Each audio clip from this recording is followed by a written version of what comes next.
Muling pinagtibay ng isang Memorandum of Understanding o MOU na nilagdaan ng DZRD Sunshine Radio Dagupan, SMNI News North Luzon at Pangasinan Police Provincial Office ang ugnayan nito sa pamamagitan ng pagbibigay ng tama at makabuluhang balita na makatutulong sa mamamayan.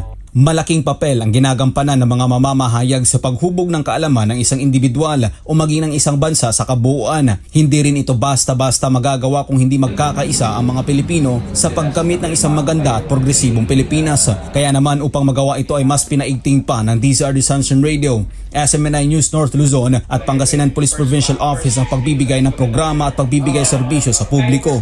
Ayon kay Police Colonel Jeff Fanged, Provincial Director ng PNP Pangasinan, sinabi nito na malaking tulong ang pagkakaroon ng programa sa radyo para marinig ang boses sa hanay ng kapulisan at upang malaman ng taong bayan kung ano ang mga ginagawa ng pulisya para makatulong sa lipunan. In behalf of Pangasinan Police Provincial Office, kami po ay nagpapasalamat sa trust and confidence na binigay niyo sa amin para sa MOA natin na ito. At ang laking tulong po nito sa ating mga programa ng PNP, ang dami kaming programa na hindi nalalaman ng ating mga kababayan. So true po sa inyo ay nagpaparating namin yung ano ang mga effort na ginagawa ng ating kapulisan sa ating mga kababayan. Dahil dito ay malaki ang pasasalamat ni Police Colonel Fanged kay Pastor Apollo Siki Buloy, Honorary Chairman ng SMNI, dahil ginagamit ng butihing pastor ang kanyang media network sa nation building at sa pagbibigay nito ng libreng airtime sa kapulisan. Yes, nagpapasalamat kami kay Pastor Kibuloy sa pagkakataon ito dahil sabi ko nga kanina, ang daming effort at mga ginagawa ng kapulisan na hindi nakakarating sa ating mga kababayan. And through sa ganitong programa ninyo, and nakita ko dito so parang twice a month and i-require natin yung ating mga chief of police na i-highlight yung kanilang mga ginagawang effort yung sa kanya-kanya mga police station. And in totality is malalaman ng ating mga kababayan kung ano yung pulis ngayon, kung ano yung mga hadikain natin kasi kung minsan sa nagkalat yung social media ngayon, mga so kailangan may parating ng PNP kung ano yung mga araw-araw na ginagawa namin, So very thankful yung PNP Pangasinan sa effort at sa memorandum na ito.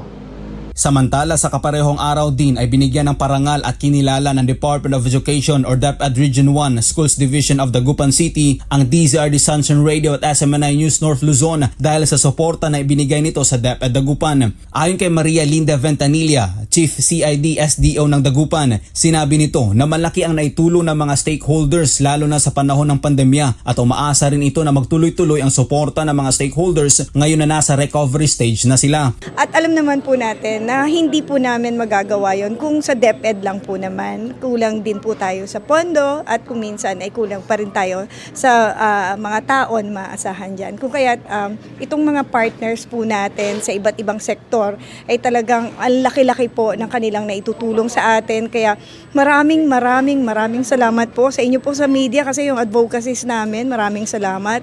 At sa lahat ng gusto pang tumulong, humihingi kami ng inyong suporta muli kasi tayo po ay in the transitioning and recovery phase of our educational programs. So therefore, we invite everyone to have a hand with us in giving quality education still to our dear students. Pinasalamatan din ni Ventanilla si Pastor Apollo Siki Buloy, Honorary Chairman ng SMNI sa pagpapalaganap ng mga magagandang programa ng DepEd at maging ng pamahalaan gamit ang media network nito. Yes po.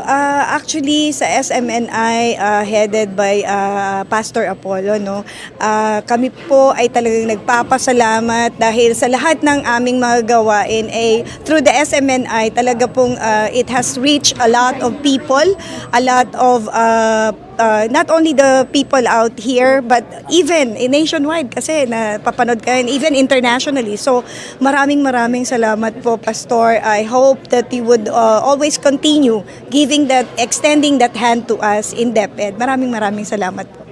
Pinasalamatan din ni Jay Mendoza, Station Manager ng DZRD Sunshine Radio Dagupan at Chairman ng KBP Pangasinan Chapter, ang butihing pastor dahil sa patuloy na paggabay at paggamit ni Pastor Apollo sa kanyang media network in nation building. Okay, unang-una nagpapasalamat po tayo sa SDO Dagupan City, sa kanilang katatapos lamang po na Stakeholder Convergence 2022 sa award po na binigay nila sa atin na ito bilang kanilang top partners. Pastor, nagpapasalamat po yung iba't ibang ahensya ng gobyerno dito po sa Region 1 dahil nararamdaman po nila ang inyo pong ginagawang pagtulong, pagbibigay po ng avenue or ng airtime sa kanila para ipaalam ang ginagawa po ng gobyerno para sa tao. So nagpapasalamat po sila dahil katuwang nyo rin po sila sa nation building dahil alam po nila na patuloy na kayo po ay nagbibigay sa kanila ng oras para lamang po ipaabot sa tao kanilang service. So maraming sa ating honorary chairman and congratulations po ulit sa aming mahal na Pastor Apollo C. Kibuloy. Bago pa ito ay nauna nang binigyan ng pagkilala, parangal at pinasalamatan ng DSWD Region 1 at DOST Region 1 ang DZRD Sunshine Radio at SMNI News North Luzon at si Pastor Apollo C. Kibuloy dahil sa ibinibigay nitong suporta sa pamahalaan. Para sa Pilipinas kong mahal, Almar Forsualo, SMNI News